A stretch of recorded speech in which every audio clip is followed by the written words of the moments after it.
Another one people got really mad about. This is weirdly the one we got the biggest reaction to. And to the extent that I'm a little hesitant talking about it because it always starts a shitstorm every time I do.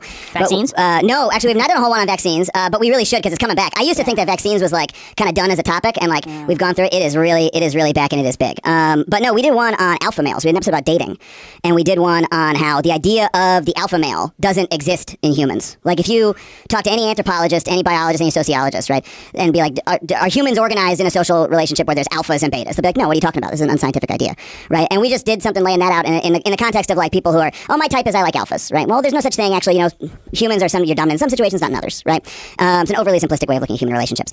And I thought that was a pretty simple, straightforward thing. I was like, this is just a bit of pseudoscience that you hear people tossing out, and people went ballistic on the internet because people have sort of like built a edifice of ideology in their minds about like there's alphas, there's betas. I'm an alpha. This is what an alpha's like. This is what a beta's like. You know, well, let's take away the words. Yeah, they're clearly men who are more aggressive and athletic and dominant and more confident, and then men who are introverted and shy and more nervous and anxious. And there's a scale in some situations. You know, social situations. Yeah, and that's what we're talking about, right? In social, well, yeah, but your social situation could change based on what situation you're in. You know what I mean? They could, but like an athletic, confident male is always going to be an athletic, confident male, and an introverted, anxious male who has problems with social anxiety is going to be the same. That's who that person is. I don't think so necessarily. But so when we're talking about alphas, right?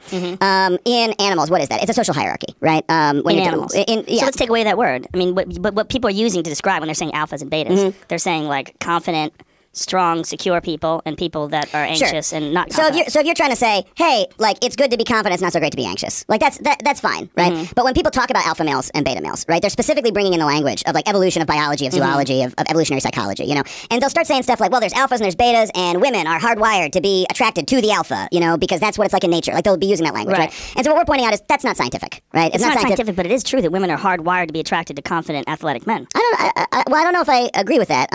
But really? Yeah. You don't think that women look at like pro athletes and like big, strong, athletic men, and you don't think they're drawn to that for evolutionary reasons?